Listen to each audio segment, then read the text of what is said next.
Satu kali Safiyah binti Huyai, anak Yahudi, jadi istri Rasulullah SAW, berzikir dari subuh sampai waktu duha.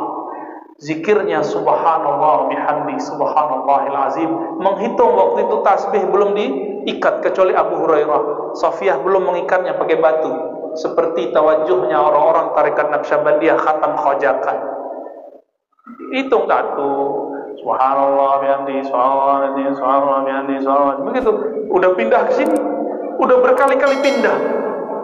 Ketika Rasulullah SAW pulang, Nabi melihat istrinya masih berzikir. Kalau itu salah, tentu Nabi akan negurnya semenjak subuh tadi, ngitung-ngitung. Tapi Rasulullah tidak menyalahkannya dari waktu subuh. Rasulullah memberikan kurikulum baru. Wahai istriku, maukah engkau aku tunjukkan yang lebih afdol daripada ngitung? Kalimatnya afdol min dzalik. Bukan berarti ngitung itu jelek. Kawan kita salah faham, dikira ngitung-ngitung itu tidak boleh bid'ah. Seandainya bid'ah, tentu Safiyah telah ditegur sejak subuh tadi. Kenapa ditegurnya di waktu duha? Ternyata dalam ilmu zikir ada yang disebut kurikulum berzikir.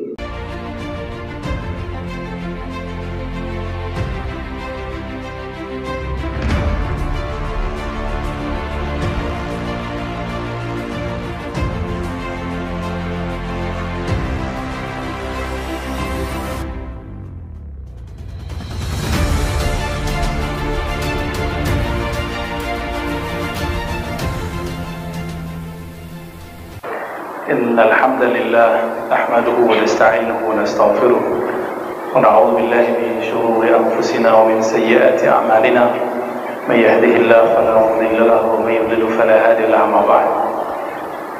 Sahabat yang dimuliakan Allah, di sela lapar perut antum mengisi lapar rohani, itu sudah cukup. Kafa bil mar'i imanan, cukup bagi seorang mukmin kalau dia punya iman, dia dahulukan makanan qalbunya daripada makanan fisiknya. Sama-sama lapar ya. Namun biasanya ilmu saat lapar itu lebih mantap daripada ilmu saat kenyang. Oleh karena itu Imam Bukhari itu sering berlapar-lapar daripada kenyang. Maka kami dulu kalau nyantri waktu ngaji kepada masyayikh, nggak makan dulu, makannya nanti. Ya, baik. Temanya tema yang sudah bikin saya bosan, tapi antum tidak pernah bosan. Apa temanya? Salaf yang asli dan palsu. Kan? Saya udah bosan dengan ini ya. Dari sebelum tahun 2000 kita telah bahas ini sampai sekarang. Tapi tidak apa, mungkin bagi antum ini menarik, walaupun bagi saya tidak menarik.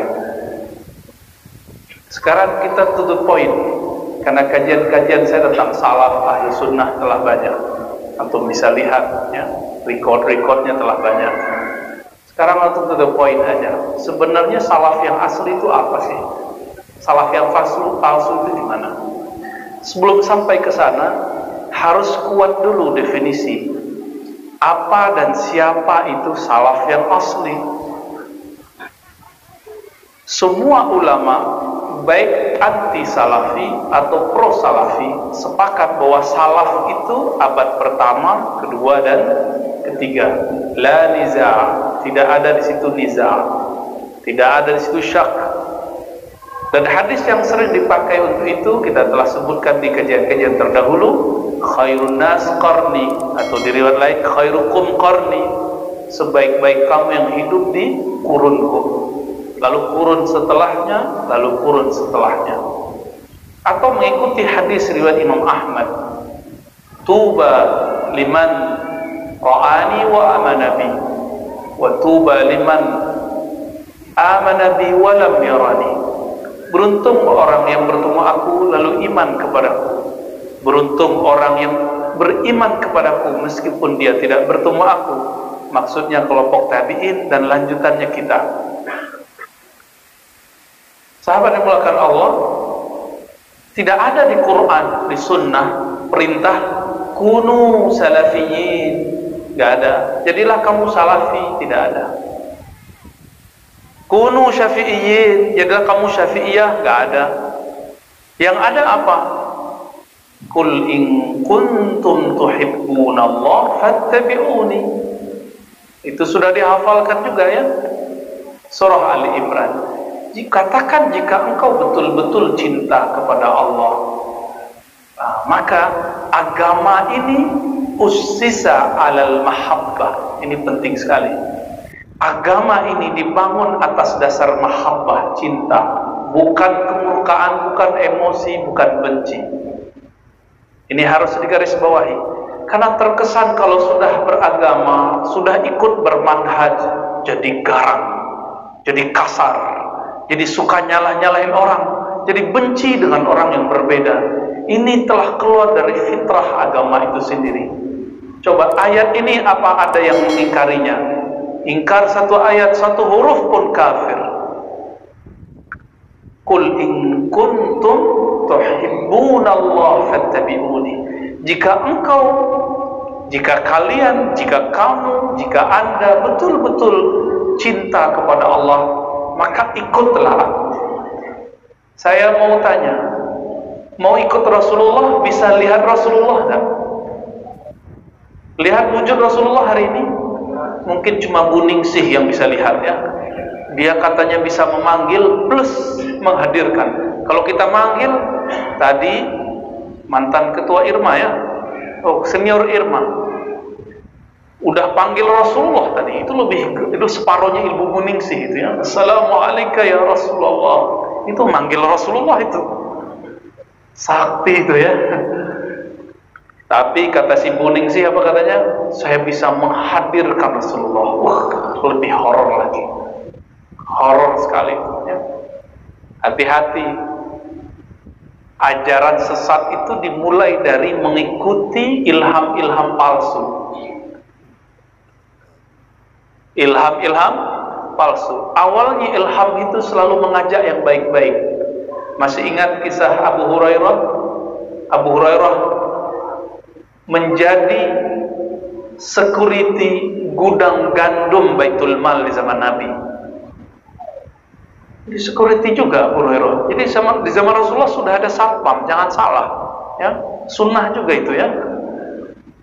Lalu di malam hari, tengah malam, ketika antara ngantuk dan tidak, tiba-tiba ada orang mencuri gandum. Ditangkap oleh Abu Hurairah. Itu kemampuan Abu Hurairah menangkap sudah di atas rata-rata, karena orang itu biasanya tidak bisa ditangkap. Berarti Abu Hurairah ini master. Kalau karate sudah ban berapa itu? Dan ya udah berapa stripnya itu ya.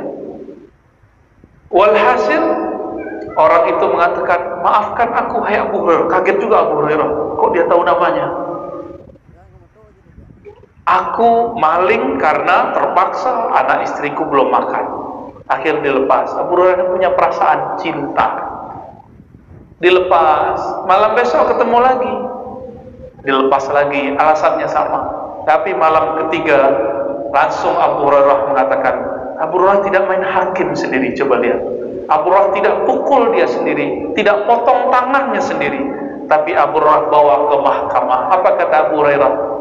Hei pemaling, kamu akan aku kadukan kepada Rasulullah Sallallahu Alaihi Wasallam. Disebut nama Rasulullah, langsung berubah wajah yang maling. Takutnya bukan main, maka dia kasihlah suatu hadiah kepada Abu Hurairah untuk merayu Abu Hurairah, bukan nyogok ya. Hei Abu Hurairah, maukah kamu aku ajarkan suatu mantra? Jika engkau baca, maka iblis akan lari darimu. Abu Hurairah senang, karena Abu Hurairah lagi senang ilmu-ilmu begitu ya, sama kayak antum nih kan senang ilmu ruqyah ya, kayak gitu, mirip-mirip begitulah ya, dibuat daurah ruqyah ya, wajar, itu normal. Hobi-hobi sama jin ya, para jin bukan untuk ditakuti. Jin itu kita mesraan aja sama jinnya. Akhirnya dilepas oleh Abu Hurairah, lalu diminta, Mana? Apa mantranya? Ternyata mantranya Abu Hurairah telah hafal. Apa itu? Ayat kursi. Besok bangun pagi, dibangunkan Rasulullah.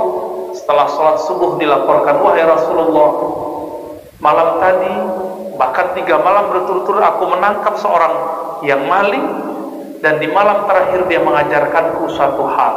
Apa itu? Ayat kursi, supaya tidak diganggu oleh iblis dan jin. Apa kata Nabi? Kira-kira Nabi senyumlah kalau kiai hari ini ya.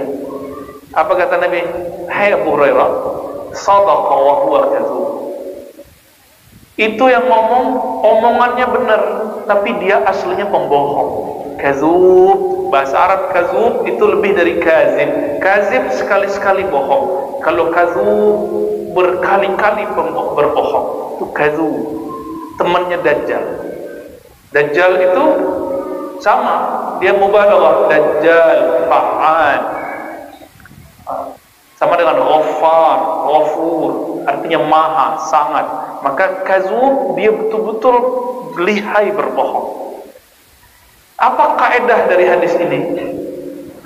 Kaedahnya muncul dalam ilmu akidah, bahwa iblis itu menyuruh yang baik-baik supaya orang tersesat di ujung kebaikannya. Maka saya khawatir para peminat Buningsih di sini, ya. Apa kata si Buningsih? Saya disuruh pergi umroh. Wah, baik nggak tuh? Pergi umroh baik nggak? Perintah Allah dan Rasulullah. Jihadnya perempuan adalah haji dan umrah. Benar nggak? Jika tidak ada yang mengajarkan Buningsih ini nanti akidah yang sahih, saya khawatir dia nanti terjebak kepada ajaran-ajaran wahmiyah, kebatinan. Nah, semoga nanti ada yang menegur beliau, karena di Jawa Timur sana banyak kiai-kiai yang lebih alim, lebih sakti daripada dia. Baik, kembali ke salafi. Ya, salaf dan salafi. Apa sebenarnya pembeda salaf dan salafi? Salaf asli dan tidak asli. Bedanya sederhana. Sangat sederhana. Di masa Rasulullah sallallahu alaihi wasallam telah terjadi perbedaan fikih. Perbedaan fikih apalagi politik. Tapi tidak pernah terjadi perbedaan akidah. Dan di masa Rasulullah perbedaan fikih itu telah ditoler apa? Yusamah alaih, apa terjemahannya? Tasamuh. Rasulullah telah toleran terhadap itu, berlapang dada terhadap hal itu. Contohnya hadis yang sering dibaca oleh para ulama ahli hadis, ketika 2 kelompok sahabat Bani Quraidah yang pergi ke Bani Quraidah berbeda pendapat di tengah jalan ketika Nabi berkata, jangan sholat kecuali di suku Bani Quraidah. Ternyata yang pertama, masih ingat? Yang pertama sholat di tengah jalan. Kenapa? Sebentar lagi terbenam matahari. Yang satu lagi mengikuti teks. Apa isi teksnya? Jangan sholat kecuali di Bani Quraidah. Maka 2 kelompok itu muncul di zaman Rasulullah. Ini disebut perbedaan kontekstual dan tekstual kalau di bahasa kampus. Kalau bahasa Arabnya lafzi dan ma'nawi. Kelompok pertama itu ma'nawi, dia sholat tengah jalan karena dia memahami maqasidnya lafaz Rasulullah. Nah, ini yang disebut ilmu usul fikih hari ini, ilmu ahlu sunnah. Apa itu? Ilmu maqasid, maqasidus syariah. Bahwa Nabi jika berbicara sesuatu tidak terfokus kepada lafaz harfiah, tapi ada makna yang dituju beliau. Itulah tujuan dari syariat.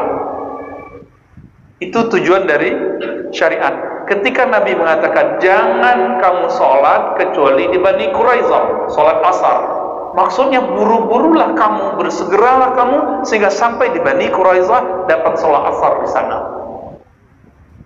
Tapi kelompok kedua, dia mengikuti harfiahnya, tidak boleh sholat mau kapanpun, mau pelan, mau telat, mau cepat, tidak ada urusan. Ketika mereka kembali ke Madinah, apa kata Nabi? Orang yang sholat di Bani Quraizah, Nabi katakan asabta sunnah. Dia sholat, telah terbenam matahari, sholat asar. Kalau dalam ilmu fikih disebut apa? Masih adakah waktu sholat asar setelah terbenam? Masih ada? Gak ada. Disebut sholatnya apa? Qadaan. Sholat qada. Qada. Dia sholat asar tapi qada. Sedangkan yang kedua, apa kata Nabi? Asabta. Kamu benar. Coba lihat perbedaan fikih di zaman Rasulullah. Perbedaan itu ditakrir. Apa arti takrir? Ditetapkan sebagai kebenaran. Dua-duanya benar. Yang pertama, dia sesuai dengan teks hadis. Yang kedua, sesuai dengan meaning hadis, makna hadis, disebut maqasid. Sekarang di kampus-kampus keislaman lagi rame kajian-kajian maqasid. Pakar maqasid yang sangat muda, tapi di atas saya juga umurnya, Syekh Yasir Audah, sekarang mengajar di Brunei, orang Arab, bersama dengan guru kami Profesor Dr. Mulyadi Kertanegara, pakar usuluddin, filosof, ahli qalb, bareng-bareng di sana. Tapi beliau pun mengambil ilmunya dari Syekh Raisuni, Ahmad Raisuni dari Maroko, dan mereka mengambil ilmu dari Al-Imam Al-Mufassir Ibn Ashur, mengembangkan fikih maqasidi, fikih maksud. Tapi itu dibid'ahkan oleh kelompok salafi. Padahal kalau kita mau memahami hadis ini, sebenarnya kalau mau toleransi, salafi itu kelompok tekstualis tadi, sedangkan ulama mazahib, ulama maqasid, guru-guru antum yang di sini, kebanyakan mereka pakai hadis lafaz yang kedua itu, bahwa dia mengikuti makna. Ikhwan akhwat fillah, sahabat muliakan Allah. Artinya apa? Perbedaan fikih di zaman Rasulullah dibolehkan. Kalau di zaman Rasulullah dibolehkan, apatah lagi di zaman sahabat Nabi, apalagi di zaman kita sekarang. Ini sebagai contoh. Kalau kita membuka kitab fikih muamalat, fikih muamalat paling gampang yang berdasarkan hadis Nabi itu Bulughul Maram. Ada kajian kitabnya di sini? Alhamdulillah. Siapa ustadznya ngajar? Alhamdulillah. Tuan guru antum semua, Al-Muhaddis Al-Faqih Zulhedri Rais. Ya. Irma, apa namanya? Irma Raya. Antum harus berguru kepada mereka, kepada orang-orang bersanad ini. Orang yang bersanad itu tua walaupun mukanya muda, walaupun umurnya muda. Jadi Buya Zulhendri itu, walaupun nanti sebutnya Uzair, saya lebih senang nyebut sebenarnya Ustadz Arno, Buya ya, Buya. Mereka itu pewaris-pewaris ilmu ini. Mereka itu tua secara rohani, secara pemikiran, meskipun badannya muda. Nah, ikut tua lah ya. Karena tua itu berpaham, benar Pak ya? Tua itu berpaham, lebih tenang, tidak emosional ya. Tapi candanya kuat. Ikhwan akhwat fillah, di Bulughul Maram misalnya disebutkan muamalat di zaman Nabi dan salafus saleh cuma 24. Di situ tidak ada kredit, tidak ada GoPay, nggak ada di situ. Gojek apalagi, ya. Grab apalagi, nggak ada di situ. Tidak ada bukan berarti haram. Maka diperlukan elastisitas memahami fikih, dan Nabi membuka ruang itu. Kenapa? Fikih selalu berubah, tapi syariat tidak pernah berubah. Ini pembeda antara liberal dengan ahlus sunnah. Liberalisme itu dia mulai mencoba merubah yang disebut syariat, sedangkan ahlus sunnah merubah furuk fikih tapi tidak pernah merubah usulnya. Bisa membedakan? Ya. Maka kalau ada orang beda dengan antum, belum tentu dia liberal. Siapa tahu dia lebih alim. Ya. Jangan sampai kejadian kita ulang kisah ahli hadis yang tidak mengenal Abu Hanifah, namanya Hammad bin Zaid. Ketika mendengar kabar Imam Abu Hanifah menolak hadis dhaif, lalu mendahulukan qiyas, menurut Imam Hammad hadis itu tidak dhaif tapi sahih. Maka kabar yang sampai kepada beliau, Abu Hanifah menolak hadis menggunakan qiyas, liberal. Apa kata Hammad? Najasatul ard, itu najis. Abu Hanifah najis. Nah, ini yang terjadi saat ini. Ketika kita nggak paham seorang ulama, kita anggap dia liberal, kita anggap dia Syiah, padahal dia ahlus sunnah. Kita anggap dia najis, kita anggap dia subhat. Apalagi lengkap gelarnya sudah ya, lengkap semua. Allahu Akbar. Ikhwan fillah. Maka ahli fikih paling banyak berbedanya, paling dinamis, berubah. Fikih Syafi'i Indonesia telah berbeda dengan fikih Syafi'i Hadramaut, tapi pokoknya sama. Nggak usah jauh-jauh antara Padang Pekanbaru, Ba'dam habis azan maghrib, beda nggak? Orang Padang pakai qaulun jadid, setelah azan langsung qomat, langsung sholat. Itu kalau maghrib. Qaulun jadid itu fatwa baru Imam Syafi'i setelah pindah ke Mesir. Tapi orang Pekanbaru setelah azan sholat 2 rakaat pakai hadis Bukhari. Sholli, sholatlah liman sya, kalau kamu mau, kalau nggak mau juga nggak apa-apa. Hadisnya sahih. Imam Syafi'i juga hadisnya sahih. Betapa luasnya. Setelah Nabi mengatakan Allah tidak pandang orang yang manjarra saubahu khuyala, yang membiarkan sarungnya di bawah mata kaki, Nabi buru-buru keluar rumah saat terjadi kusuf, gerhana matahari. Beliau sholat sarungnya di bawah mata kaki. Sholat kusuf itu panjang, berarti sholatnya panjang sekali di bawah mata kaki. Walaupun besoknya beliau kembali jeringkrang lagi, tapi beliau sekedar ingin mengatakan fikih isbal itu tidak saklek. Fikih isbal tidak saklek. Dulu beliau melarang belah rambut. Apa namanya itu ya? Belah rambut mau tengah, mau kiri, kanan, bagi beliau tidak bagus. Kenapa? Dulu yang belah rambut cuma musyrik Mekah, abadatul awsan, penyembah berhala. Ketika Mekah ditaklukkan tahun ke-8, Nabi langsung belah rambutnya. Sahih Bukhari. Hadis sahih Bukhari. Apa kata beliau? Aku suka ikut ahli kitab, aku suka ikut siapa saja, bahkan musyrik saat itu, selama tidak ada bergesekan dengan hukum syariat. Fima lam yu'mar. Awalnya cuma ikut ahli kitab, rambutnya ke belakang. Lama-lama Rasulullah rambutnya banyak modelnya. Gak ada model rambut antum yang kayak Nabi, ya gak ada ya. Rambutnya kuno semua ya. Rasulullah Shallallahu Alaihi Wasallam begitu luasnya, maka model rambut tidak membuat seorang murtad, apalagi model celana, apalagi model tasbih. Allahu Akbar. Satu kali Safiyah binti Huyai, anak Yahudi, jadi istri Rasulullah Shallallahu Alaihi Wasallam, berzikir dari subuh sampai waktu duha. Zikirnya subhanallah bihamdi subhanallahil azim. Menghitung waktu itu tasbih belum diikat kecuali Abu Hurairah. Safiyah belum mengikatnya pakai batu, seperti tawajuhnya orang-orang tarekat Naqsyabandiyah khatam khojakan.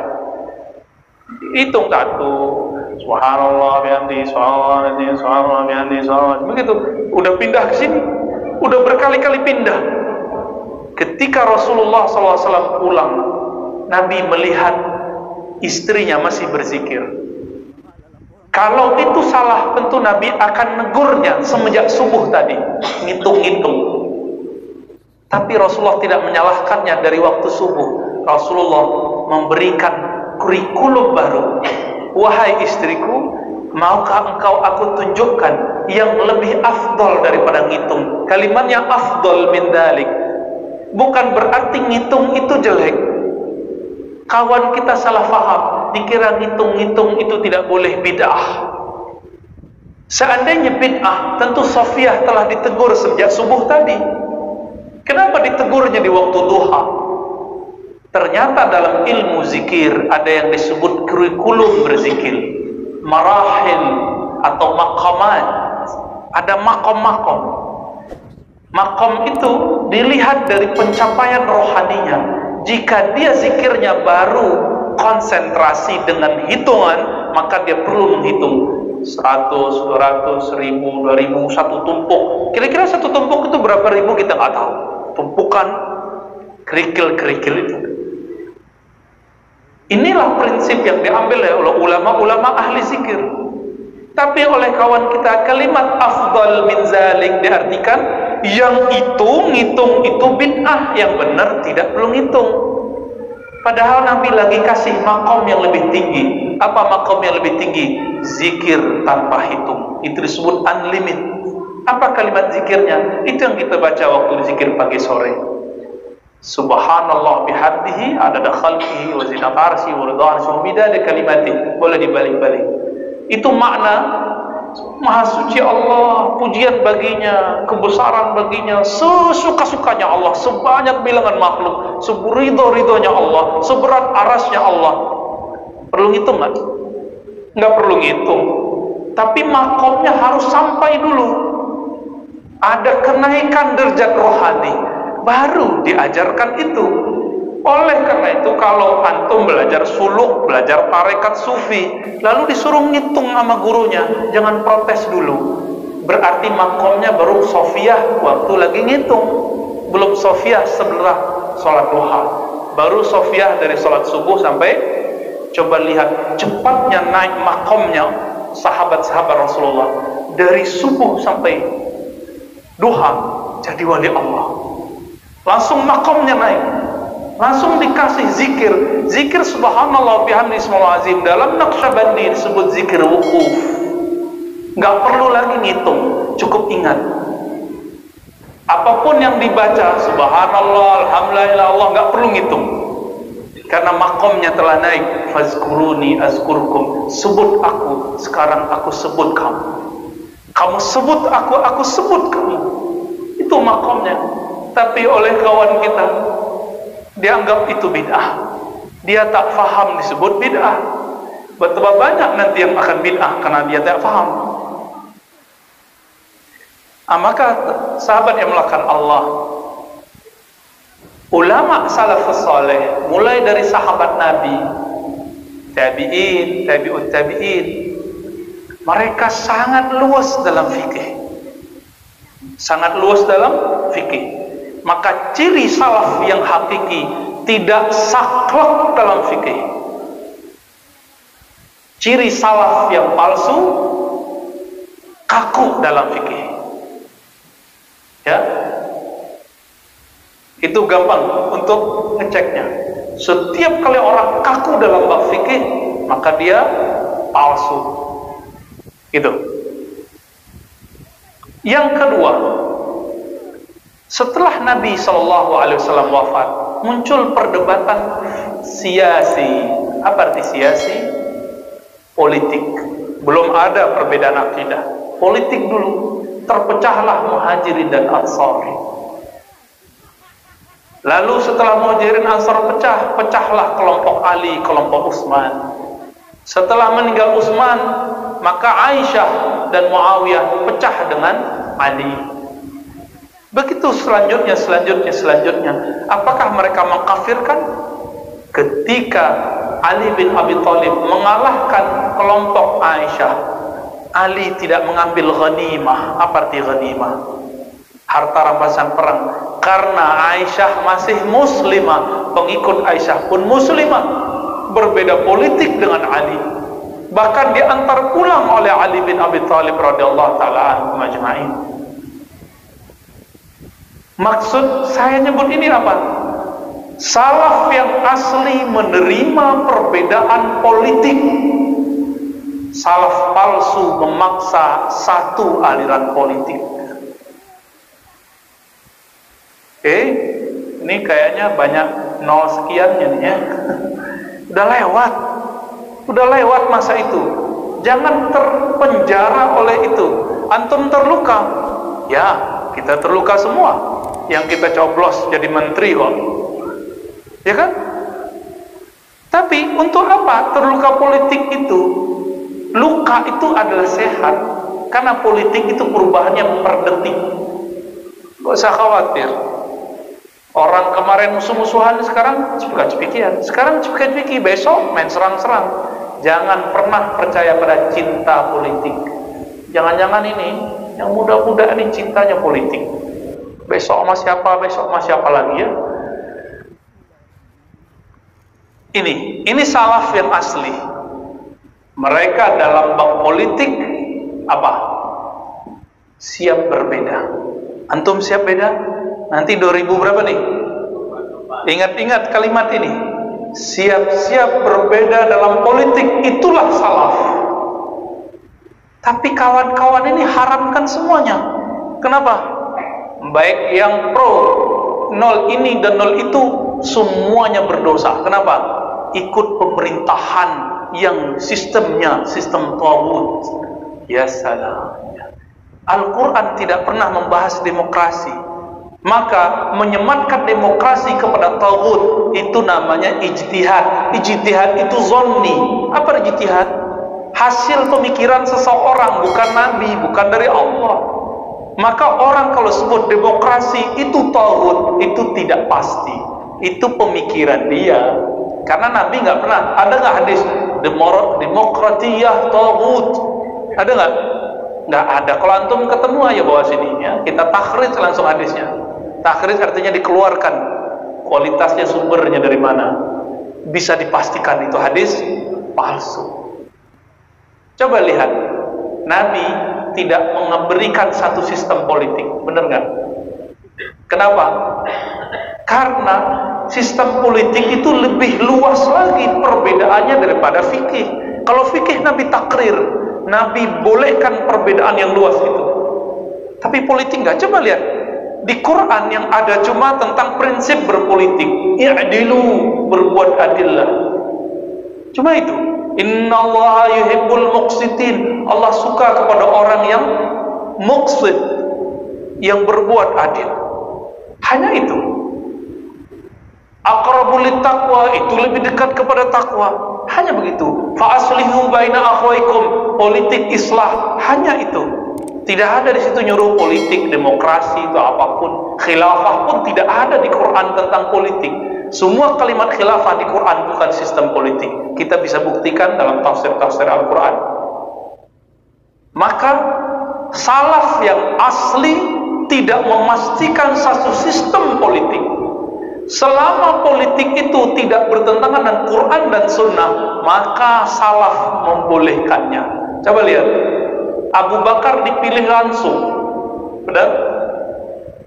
Umar tidak dipilih. Umar ditunjuk oleh Abu Bakar. Udah dua sistem.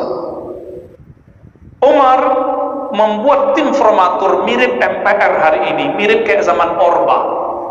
Anggota MPR-nya yang memilih presiden berikut. Sudah 3 sistem. Ali pun dipilih dengan sistem yang sama, perwakilan. Tapi dari Ali ke Muawiyah perang dulu udah 6, udah 5 ya. Dari situ muncul lagi yang baru namanya diplomasi, tahkim. Udah berapa itu? Berapa sistem? Lalu Muawiyah tidak mengembalikan seperti Abu Bakar, Umar, Utsman, Ali. Dia buat sistem yang dia ambil dari Persia dan Romawi, karena dia tahu Rasulullah tidak pernah membatasi itu. Apa sistem Romawi? Monarki. Apakah Muawiyah menjadi kafir karena meniru orang-orang Romawi?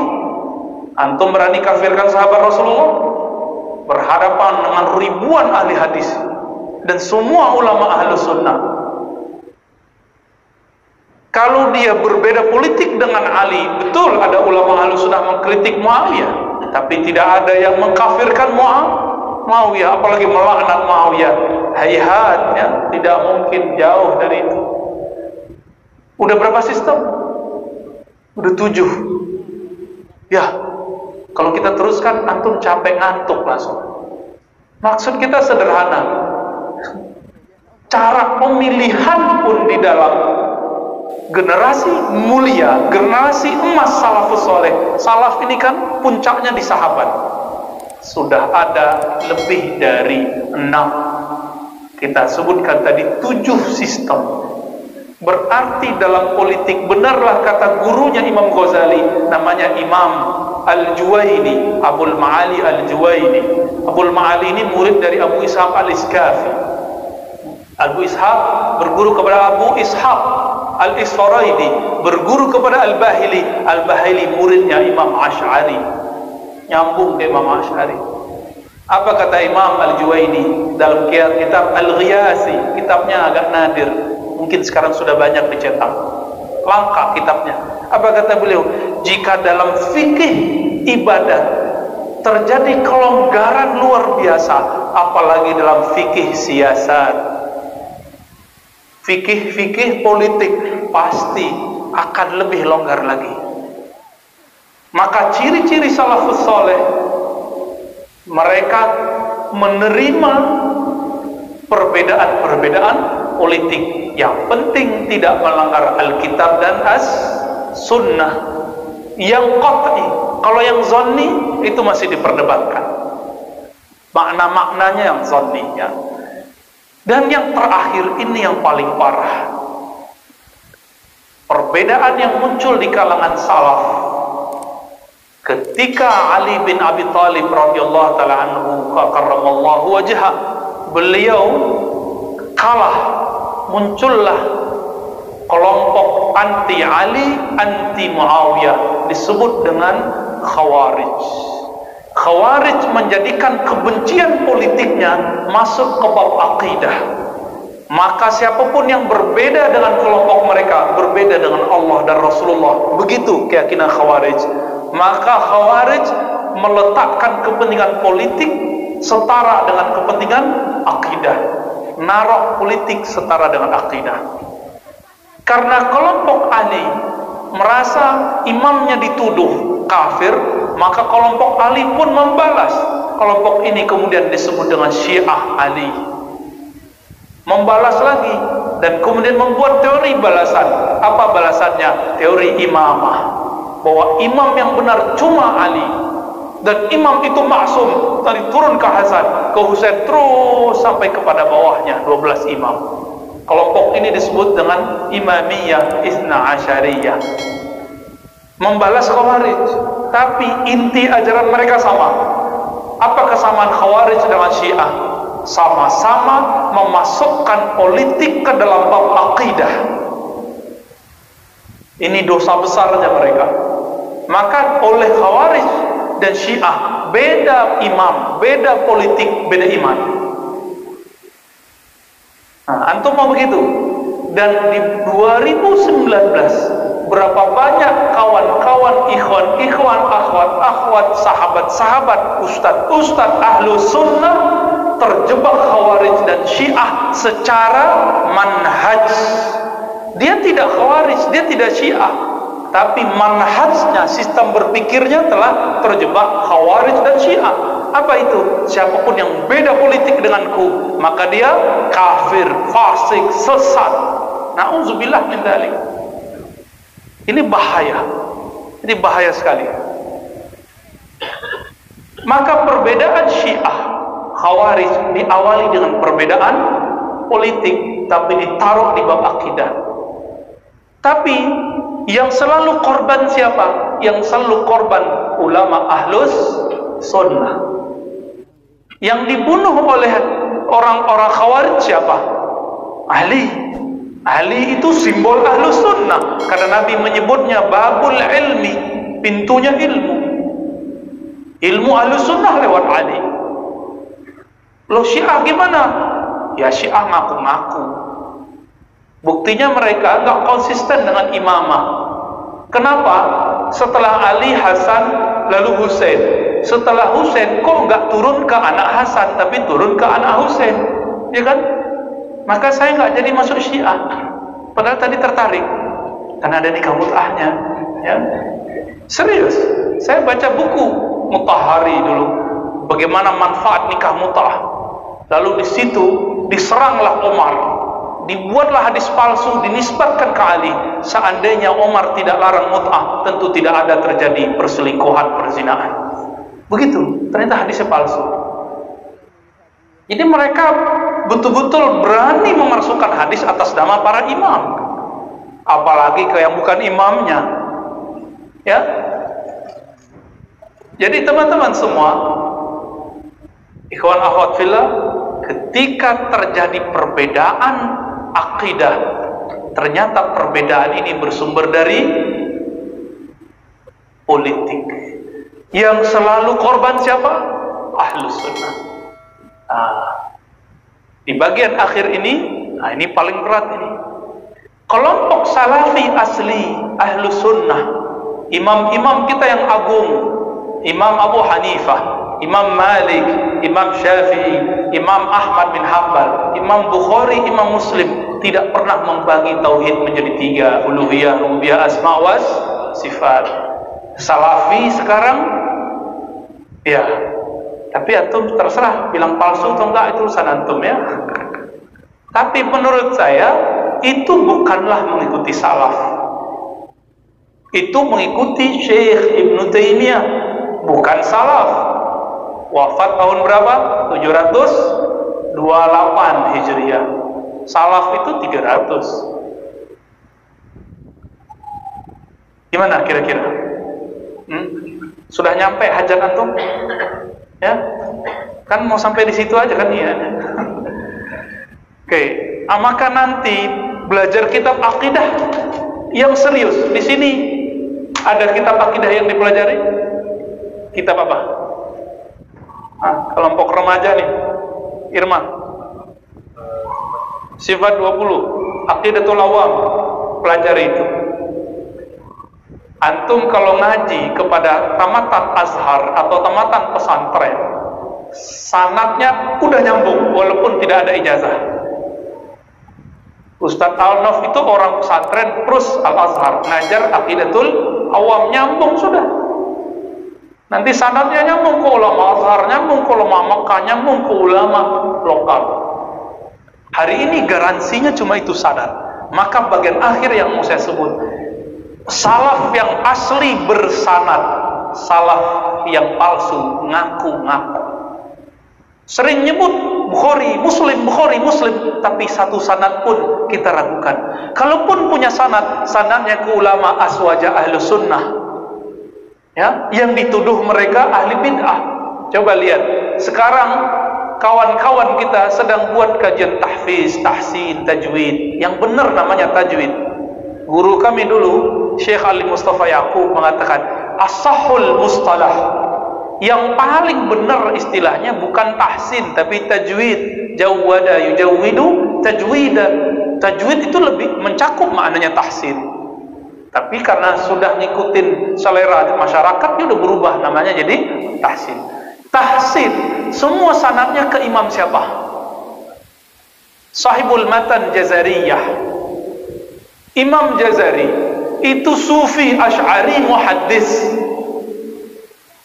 bersanad kepada Rasulullah sallallahu alaihi wasallam. Mau kemana engkau lari? Ketemu Asy'ari, ketemu sufi. Semuanya ahli hadis. Allahu Akbar. Imam Syatibi ahli qiraat, sama, sufi, muhaddis, mazhab Maliki, Asy'ari. Mau apa lagi? Mau buku apa lagi? Sanad apa lagi yang antum mau? Sanadnya Imam Muhammad bin Abdul Wahab, pendiri Wahabi. Kemana sanadnya? Sanadnya ke Muhammad Hayat As-Sindi. Asy'ari bukan, Maturidi, Naqsyabandiyut Thariqah, pensyarah kitab Al-Hikam dan kitab-kitab tasawuf yang lainnya. Gimana kita? Ya? Mau lari kemana? Apakah ini hoax? Kita bisa buktikan. Semua biografi Syekh Muhammad bin Wahab menyebutkan nama Muhammad Hayat As-Sindi. Dan Imam Muhammad Hayat As-Sindi punya kitab sanad, itu bisa di-download. Bisa di-download. sanad beliau. Di situ disebutkan, aku Naqsyabandiyut Thariqah, akidah Asy'ari Maturidi lebih pas, karena beliau bermazhab Hanafi. Mau lari kemana? Sudah ya, sudah sampai hajatnya. Maka kesimpulan besarnya, akidah Ahlus Sunnah Salaf yang asli, mereka luas dalam fikih, lebih lapang dada dalam bab politik, tapi mereka tidak buat-buat bid'ah dalam akidah. Mereka tidak buat-buat pembagian-pembagian yang tidak penting, yang tidak ada kaitannya dengan ulama salafus saleh. Adapun pembagian uluhiyah, salbiyah, ma'nawiyah, itu cuma istilah. Sebenarnya itu tidak dibagi. Itu hanya pengistilahan ketika Al-Imam Sanusi menulis kitab yang mempermudah santri-santri. Sampai zaman Imam Ghazali tidak ada penyebutan itu, tapi isinya sama. Sampai ke Imam Abu Hanifah, isi akidah itu sama. Imam Tahawi, isinya sama. Insya Allah bulan depan saya akan terbitkan buku Akidah Salaf Imam Tahawi. Di situ ada pengantar ulasan beda Salafi dan Salafiyah, dan di situ ada teks Imam Tahawi, Imam Salaf, dan akidah beliau. Silakan nanti antum cari siapa yang jual, karena saya tak jual, ya. Allahumma sholli ala Muhammad wa ala alihi wasallam. Apalagi ada yang mau tanya jawab? Udah lapar ya. Nanti tanyanya ntar malam aja ya. Ntar malam kita ada kajian Sunan Mustafa maghribnya. Ya, antum lihat sendiri, saya nggak tahu ya. Nanti, mau tanya juga Pak? Ya boleh. Bismillahirrahmanirrahim.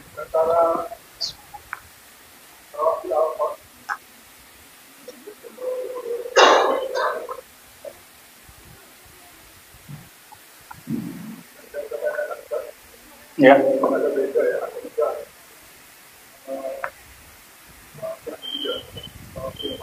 Ya, itu istilahnya orang-orang Riau itu ya.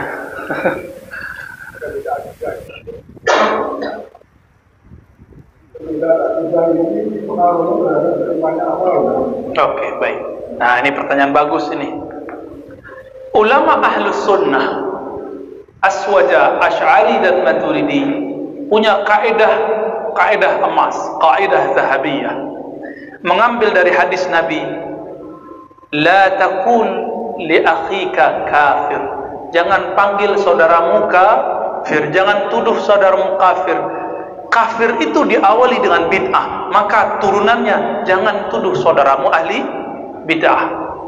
Maka Imam Abul Hasan Al-Asy'ari, Imam Tahawi, Imam Maturidi punya kalimat yang sama. Sebelum Imam Abul Hasan Al-Asy'ari wafat, sebelum beliau talqin la ilaha illallah, beliau manggil semua muridnya. Apa kata beliau? Asyhidu, saksikan bahwa aku la ukaffiru ahadan min ahli kiblah. Aku tidak pernah kafirkan siapapun yang masih berkiblat ke Ka'bah. Siapa itu? Muslim, apapun mazhab dan alirannya, masih la ilaha illallah, masih sholat, masih zakat, masih puasa, hajinya masih ke Mekah, bukan hajinya ke Kerinci, bukan hajinya ke Lahore, bukan hajinya ke Baitul Maqdis. Insya Allah, kata beliau, la ukaffir, aku tidak pernah kafirkan. Lapang dadanya, lapang dada beliau. Dan ini diikuti oleh Imam Ghazali. Apa kata beliau? Jangankan Salafi, Mu'tazilah pun yang menolak ketemu Allah, kata Imam Ghazali, mereka khata, mereka keliru dalam akidah. Karena kelirunya akidah, kelirunya besar, tapi tidak kafir. Dulu Imam Ghazali mengkafirkan Mu'tazilah dulu, tapi setelah itu enggak lagi. Beliau hanya mengatakan khata, tapi khata dalam akidah jika disengaja maka disebut sesat. Tidak semua sesat itu kafir. Bisa dibedakan? Ya, begitulah Imam Ghazali. Begitu juga Imam Fakhruddin Ar-Razi. Ya, begitu juga Imam Al-Amidi, Imam As-Subki. Ya, mereka tidak mengkafirkan. Tapi Salafi palsu aswaja palsu, mengkafirkan orang cuma karena tawassul. Mengkafirkan orang cuma karena istighosah dan menjadi kuburiyun. Woi, kuburiyun. Sarkup, sarjana kuburan. Bagi kita, ke kubur itu persoalan fikih, bukan persoalan akidah. Kalau orang keliru di kubur, kelirunya fikih, perbuatannya haram, tidak syirik. Apa contohnya? Ngambil tanah, itu haram hukumnya, kecuali memang diizinkan oleh ahli warisnya. Contoh lain, membangun bangunan di atas kubur, misalnya pusara. Dulu, zaman-zaman dulu, ulama-ulama kita, kalau orang soleh dibuat,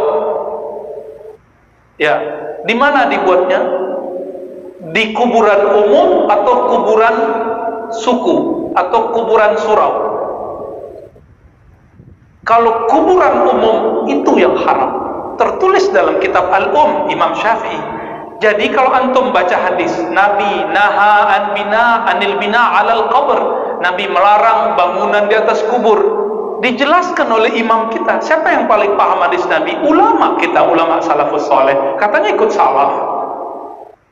Apa kata Imam Syafi'i dalam kitab Al-Um? Beliau langsung berguru ke Imam Malik, dari Nafi, dari Ibnu Umar, dari Nabi. Kita ulang-ulang terus biar hafal. Apa kata beliau? Ini untuk al-ard al-musabbal atau al-waqf. Ini hanya untuk tanah yang pemakaman umum, wakaf untuk umum. Jadi haram, bukan haram juga, makruh bikin bangunan di atas kubur yang tanahnya tanah wakaf umum. Tapi guru-guru lama, mereka punya surau, itu tanah-tanah mereka. Mau buat gedung di situ juga boleh. Itu maksudnya begitu kira-kira ya. Tapi karena kita nggak merujuk ke ulama salaf, merujuknya ke ulama palsu. Akhirnya mengkafirkan orang cuma karena menembok kubur. Nah, maka saya kasih tahu juga antum, kalau ngubur saudara, orang tua di kuburan umum haram ditembok di zaman ini. Walaupun di kitab cuma makruh, tapi di zaman ini telah haram. Kenapa? Kalau semua orang ditembok, kita nanti nggak kebagian. Antum dikubur di mana? Di got. Tapi kalau punya tanah sendiri silakan. Tanah kita kok, gitu ya. Nah, itulah cerdasnya Imam Muhammad bin Idris Syafi'i. Itu juga perkataan Imam Malik, itu juga perkataan imam-imam Hanabilah. Sama semua. Itu salaf yang asli. Ya. Jadi apakah perbedaan Asy'ari, Salafi itu kemudian beda akidah, beda kafir mukmin? Tidak. Meskipun Salafi mengkafirkan orang-orang Asy'ari Sufi, aswaja Asy'ari Sufi tidak perlu mengkafirkan balik. Kenapa? Itu pesan dari Imam Ahlus Sunnah Abul Hasan Al-Asy'ari, mengambil hadis Nabi, jangan katakan kafir kepada yang mengatakan la ilaha illallah. Jelas ayatnya, hadisnya jelas. Di hadisnya apa? Kalau ayatnya fa'lam annahu la ilaha illallah, surah Muhammad ayat 19. Di hadisnya sudah dipakai di hadis arba'in, umirtu an uqatilan nas hatta yaqulu, di riwayat lain yashhadu an la ilaha illallah. Ya, aku misiku apa? Boleh perang, disuruh perang kepada orang-orang musyrik yang melawan saat jika mereka tidak berkata la ilaha illallah. Jika mereka telah mengatakannya, tidak boleh lagi perang. Ini cuma karena beda masalah tawasul. Enggak ada Pak tawasul di situ. Loh Ustaz, tawasul itu bab akidah. Tawasul bab akidah itu kamu. Tapi ulama tawasul tidak memasukkannya ke dalam bab akidah. Bisa jadi istilah sama, definisi berbeda. Maka tidak dihukumi suatu hukum karena namanya, hanya dihukumi karena definisinya. Jadi kalau ada nanti sambal sepan, haram nggak makannya? Sambal babi, haram nggak makannya? Nggak haram. Kenapa? Karena isinya sambalado teri, nggak haram. Yang haram itu sambalado babi baru. Isinya babi Pak, baru haram. Haramnya karena dia babi, bukan karena namanya. Masih ingat saya mengisahkan Imam Malik ditanya mengenai anjing laut. Masih ingat apa kata beliau? Haram. Lalu yang bertanya memberikan perincian, wahai Tuan Imam Malik, yang kami maksud anjing laut itu bukan anjing main-main tepi laut. Terus apa? Anjing laut itu ikan di dalam laut berkumis bertaring kayak anjing. Langsung revisi dalam hitungan detik, oh itu boleh dimakan. Maka al-hukmu bil ismi mamnu, menghukumi sesuatu dengan namanya, sekadar namanya haram, itu mamnu, terlarang. Itu hanya orang-orang yang tidak berilmu. Bahasa Arabnya jahil, bahasa Indonesianya antum terjemahkan sendiri. Jadi al-hukmu al-ibratu bil musamma, hukum itu berdasarkan definisinya, barang aslinya, bukan namanya. Saya sebut ini bir putih, haram nggak? Kenapa? Nah, di Betawi, di Jakarta, itu saya paling suka minum bir peletok. Tahu nggak bir peletok? Tahu ya? Udah coba? Nanti tanya Bang Adam tuh, orang Betawi Parung tuh ya. Ada namanya bir peletok. Bir, apakah haram? Tidak. Isinya jahe, dikasih sama pewarna alami. Haram? Tidak. Ini nanti kalau ada sambal setan, gak usah datang aja, tapi gak haram ya. Itu yang punya dagang-dagang begitu ganti nama aja. Kita tidak haramkan tapi makruh. Kenapa? Tasyabuh bi syaitan ya. Kok niru-niru syaitan? Emang kurang laku? Kalau kurang laku sini kita kasih jimat. Jimatnya doa, masalah doa. Baik. Cukup ya. Nanti kalau antum mau tanya, masih ada nanti ba'da Isya kajian Sahih Bukhari bersanad insyaallah. Kita baca sanadnya, kita jelaskan isinya insyaallah. Kalau umur kita panjang, Allah berkahi, Allah ridai. Silakan tanya, yang sanggup kita jawab, kita jawab. Wassallallahu ala nabiyina Muhammad, subhanakallahumma wa bihamdika, asyhadu an la ilaha illa anta, astaghfiruka wa atubu ilaik. Assalamualaikum warahmatullahi wabarakatuh.